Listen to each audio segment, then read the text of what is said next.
How's it going, guys, and welcome back to a little bit of a different video here today. Now, you will have seen a couple of weeks ago when GX first started. We did do a deck profile for my Buster Blader deck, which I'm using in Yu-Gi-Oh! GX. Now, a few people have requested, and it is a little bit of a filler content while I prepare the main channel content, so it is something I will be doing here and there. Now, we have got an interesting deck, which I'm going to do a deck profile for here today. And it's one of my personal favorites. This is an Invoked Windwitch deck.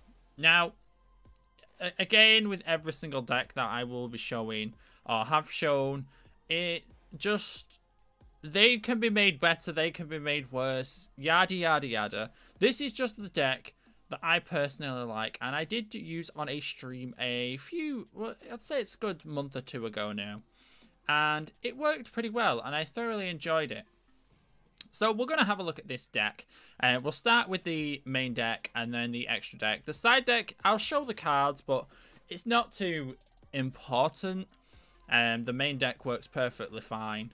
But starting off this deck, the Invoked Windwitch, and this is Alistair the Invoker. One of the key cards to this deck, of course, it's in his name, Invoker, and the deck is Invokers. So, basically when this is sent to the field, you can target, well, you can send this card from your hand to the graveyard, and you can give a monster on your field 1,000 attack and defense till the end of the turn. Or when it's normal summoned or flip faced up, you can add an invocation spell card, which I will show you in a moment, to your hand, which actually works very, very well with a lot of the cards in this deck. So I'll show you invocation real quick because it is linked to. Now, a lot of the monsters in this deck are tuners, or they've got the ability to fusion summon, which is basically what this deck is. It's a fusion deck. And you can fusion summon one monster from your extra deck using the monsters in your hand as fusion materials. If summoning an invoked fusion monster, you can also banish monsters from your field and or graveyard from either player as fusion materials. So if you've got, say, a Max C, which there is one in this deck, you can use that from from the graveyard as well, which is really, really nice. Good place if you want to get it to the graveyard, then you can activate this. You don't have to use anything that you've got in your hand. You can use stuff in your hand as well, which is one of the main things this thing does.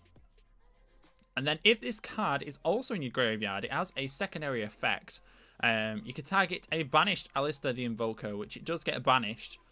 You can target that and add that into, well, it says shuffle this card into your deck, and if you do, add that card to your hand. So you add Alistair to your hand, and invocation goes to your deck. Really, really nice. And of course, when you play Alistair, the Invoker, you get invocation from your deck to your hand. Catch 22. You can go around in circles. A few other cards we have in my deck here. We've got Ash Blossom and Joyous Spring. Very nice cards to have. It has two effects. Sorry, it has three effects. So during either player's turn, when this card or effect is activated that includes any of these effects, you can discard a card and negate that effect. So if you add a card from your deck to the hand, special summon a monster from the deck, or send a card from the deck to the graveyard. If any of those are active, then you can negate its effect, which is really, really nice. A lot of these cards, again, as you can see, is a tuner. This is a fire tuner. A lot of these are tuners. We've got this one here as well. Ghost Ogre and White Rabbit, sorry. This is a tuner as well. Can be done to do the same thing. And these can be tuned together to summon some of the extra deck, which I will look at in just a moment.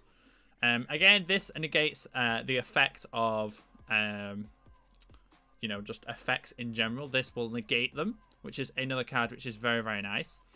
It also has a secondary. You can send this card from the field, activates its effect. So if it's already faced up, you can activate its effect. You can send this card from your hand or field to the graveyard and destroy a card. So that's really nice to have. We've also got Flying Sea and Max Sea. Obvious reasons why both of these are in the deck. When your opponent normal summons or special summons a monster, you can special summon this card from your hand to the opponent's side of the field in defense position. The controller of this card cannot XYZ summon. Of course, that's really nice, especially when you're playing this against computer AIs, because, you know, they tend to do a lot of XYZ or fusion summoning. So if you want to beat some AIs up, then Flying Sea does wonders. We've also got Max Sea, so you can send this card from your hand to the graveyard this turn, and each time your opponent special summons a monster, immediately draw a card. So when this is in the graveyard, basically, you get a free card. It's like a Jar of Greed, which is really, really nice. And of course, you can use this as a as one of the fusions as well. I do believe it works like that. I was testing this out before, and I believe I did use it. So that's cool as well. Now here comes the Wind Witch side of things. So we've got Glass Bell, Ice Bell, and we've got one Snow Bell. Of course, these, I really like these cards. I remember David showing me these quite a while ago, and ever since I've gone with this invoked version of the Wind Witch deck, and it works really well. I thoroughly enjoy it.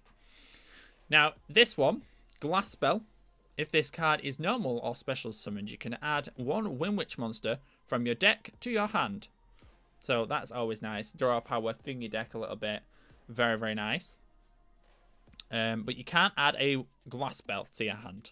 You cannot special summon monsters for the rest of this turn as well. So it's got a little bit of drawback, but it's very nice to have. So you could get yourself an Ice Bell, because you do have 3 of these, and a Snowball if you wanted to. Ice Bell's effects: if you control no monsters, you can special summon this card from your hand to the field, and then you can special summon a Wind Witch monster from your deck, but it cannot be tributed. So it's permanently going to be on the field unless it's destroyed. You can't special summon monsters from the extra deck. This turn, this is activated. If this card is normal or special summoned, which most of your cards generally are, you can inflict 500 free points of damage to your opponent. Again, that card is really, really nice. It helps out wonders. And the final one of these Wind Witch cards, we have Snow Bell. If you control 2 or more wind monsters and non-wind monsters, so basically if you've got these other 2 Wind Witches on the field, you can special summon this card from your hand. A wind synchro monster that was summoned using this card as a synchro material cannot be destroyed. So if you use this for synchro summons, then of course it can't be destroyed by card effects, only by battle. Apologies if you heard that ding in the background. Notifications are amazing. Next, we've got the spell cards. We've got quite a few. We've got 15 spell cards and 8 trap cards in this deck. So the first one that we have is the Book of the Eclipse. This just changes all face-up monsters on the field to face-down defense position. And then during your end phase, you can flip as many face-down monsters your opponent controls as possible to face up, which is really nice. Really, really nice. Forcing the switching and changing positions of your opponent's monsters. So we've got 2 of those, and we've also got Dark Hole. There's always going to be times where there are going to be monsters on the field which are incredibly obnoxious, and Dark Hole is just there. This deck is kind of, unless you draw the right cards, you're going to be a bit defenseless. So having Dark Hole clearing the field before you start summoning your monsters, always very nice. Again, we've got Raigeki in here. Destroy your opponent's monsters so your monsters are safe. So if you need to clear something on your opponent's side of the field that's too strong for your monsters, then you've got Raigeki in hand. One card that is very, very good here is Magical Meltdown. And this card explicitly is for Alistair the Invoker, the first card that we spoke of. When this is activated, you can add one of the Alistair Invokers from your deck to your hand.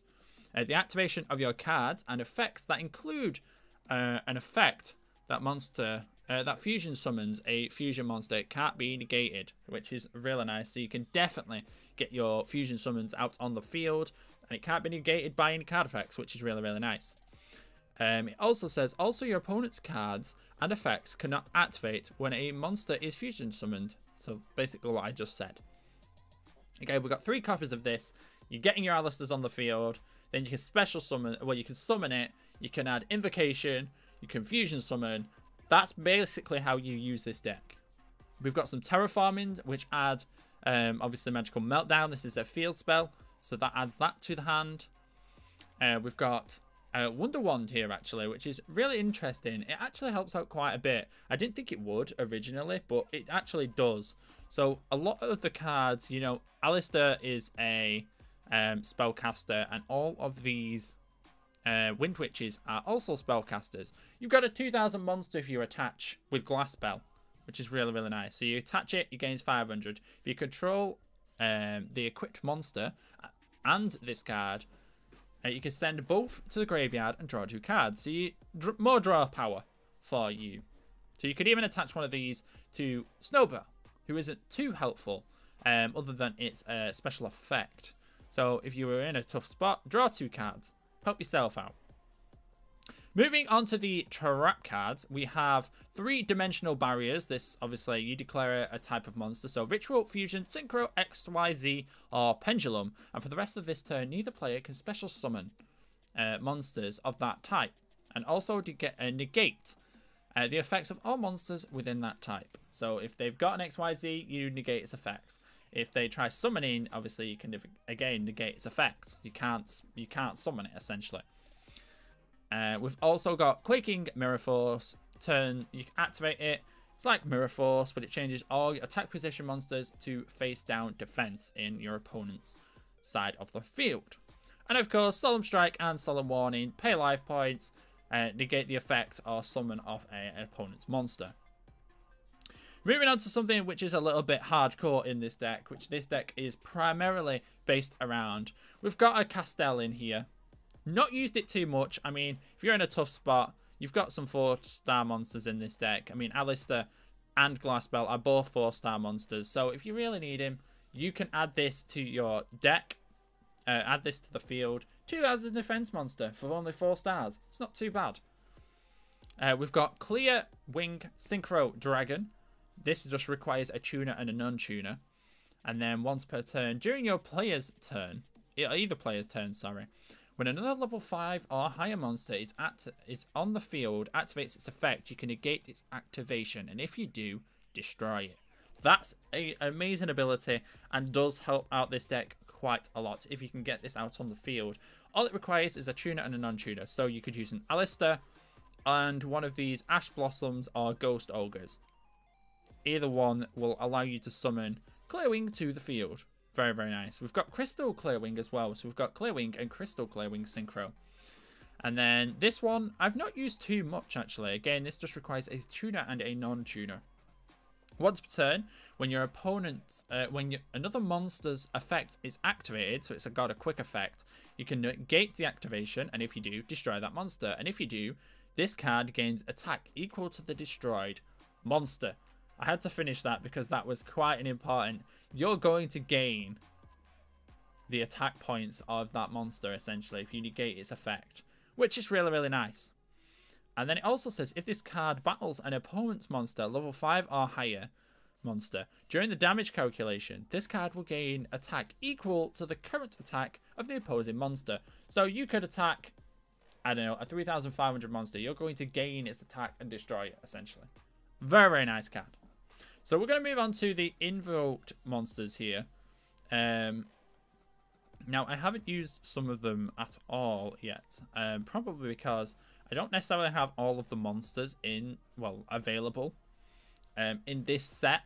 But the ones that you do tend to come across, I will show them and you can just have a scan through of what these cards are. But this one in particular, this just requires Alistair the Invoker and an Earth monster, which would be Ghost Ogre.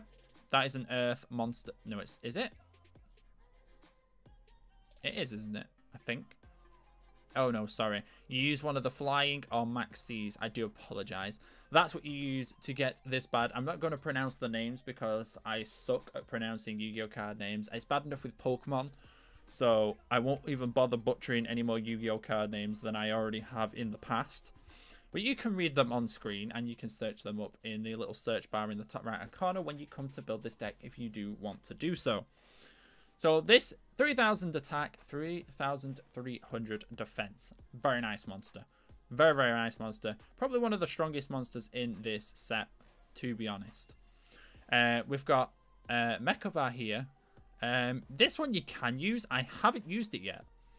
But basically, this one has an effect. Once per turn, during either player's turn, when a spell or trap card or monster effect is activated, you can send the same type of card, monster, spell, or trap from your hand to the graveyard and negate the effect. So that's really good. So if this is on the field, just send, if somebody activates a trap card, send a trap to the graveyard from your side of the field.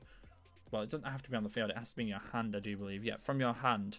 And if you send it to the graveyard, then you can negate its activation. So whether that be like something like Mirror Force or something that would, you know, destroy you, activate that, voila, you get through Mirror Force.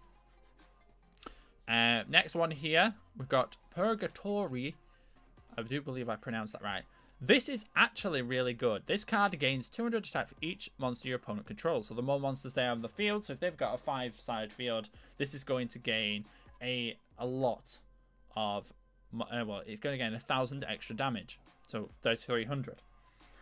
This card can attack all monsters your opponent controls once each. So you can destroy their entire field if you've got enough attack points. Obviously, if they've got 5 on the field, you're going to get 1,000 attack points. You're going to attack the strongest one first. And then if this card attacks a defense position monster, you inflict piercing. Amazing card. I use this quite a lot. And this just requires Alistair and a fire monster, which is this one, Ash Blossom and Joyous Spring. Very, very nice. Next, we've got Raging. Now, this guy is pretty good. He requires a wind monster to go with Alistair, which I do believe the ice bells, yes. The bells are all wind monsters. So once per turn, during either player's turn, you can target a face-up monster on the field and change it to face-down defense. Self-explanatory. Very good attack. There's also Stardust Dragon here. I've never used it, but it requires a tuner and a non-tuner monster. And during either player's turn, when a card is destroyed or its effect is activated that would destroy a card or cards on the field, you contribute this card and negate the activation. So I wonder if that works against like Raigeki. Is it Raigeki? I never pronounce it right. Or even Dark Hole. I wonder if you can just, you know, I wonder if Stardust Dragon will be able to negate it. That'd be pretty cool if it does. Let me know if you know. And then during the end phase, if this effect was activated this turn and was not negated, because obviously they can still negate this effect, you can special summon this card from the graveyard. Wow, he comes back. If you negate and it's not negated, then you can bring this guy back. Very nice. Do like this card. And of course, for the Wind Witches, we have got Wind Witch Winter Bell. Requires a tuner and a non-tuner. I don't believe these are. Oh, yes, they are. Glass Bell and Snow Bell are both tuners, so you could use those if you wanted to. You can target a Wind Witch monster in your graveyard, inflict damage to your opponent equal to the target's level. So, the higher the monster, so with 4 times 200, there you go. Nice 800 life point damage. And then during either of the player's turn, oh, battle phase, sorry. You can target a Wind Witch monster you control and special summon it. Special summon one monster from your hand with a level that is less or equal to that of the monster. But it cannot attack. So there's a little downfall to it. But again, it's more power to you. Now we have got some other cards that are down here. I've not messed with them, so I don't know. A few of these I've never even seen before. So, of course, we've got Droll and Lockbird. No idea, never seen this, but it is in a recommended for this deck. Now, that's a possibility. Don't know if you guys are any good with deck building or want to tamper with this deck, and let me know in the comment section below if any of these cards down the bottom are of any good. So we've got Droll and Lockbird. We've got some more Flying Seas, just in case you wanted to add those in. We've got a Kaiju. So this deck can add Kaijus in, can it? Ooh, that's really interesting. Very interesting. Not ones that's not a Kaiju I've played with, actually. I think... Oh, what's the Kaiju? I think it's the Water Kaiju. I could be wrong. I think it's the water one that I've messed with. We've got Interrupted Kaiju Slumber, of course, for the Kaiju, which is very, very nice. We've got another Kaiju here. Again, not the one I've used. Kumongus, the Sticky String Kaiju. So I guess it's like a spider. That's pretty cool. Not seen that one before, personally. We've got Necro Valley. Why would that be in here? There are no Grieve Keepers. I guess that was added by mistake. I'm going to say it's added by mistake because there's no Grave Keepers here. Thunder King Kaiju. I've not used this one either. I'm pretty sure it's the Water Kaiju that I've used. But that's in this side deck. Of course, Twin Twisters. Discard a card. Destroy 2 trapping spells on the field. And Unending Nightmare. Pay 1,000 life points and target 1 face-up spell or trap on the field and destroy it. Ah. That's very, very nice. But that is going to be the deck for today. I want to thank you guys all for watching. I might do a play of this. I will link in the description as well to the live stream that I did use this deck in. Normally I would do the rundown and then do a deck duel afterwards, but I've already used this deck before, so I will link it to the live stream where I was learning how to use it. If I forget, I'm sorry, just remind me in the comments and I'll do that. Well, that is going to be it for me. Thank you very much for watching, and I will see you guys all next time. Bye for now.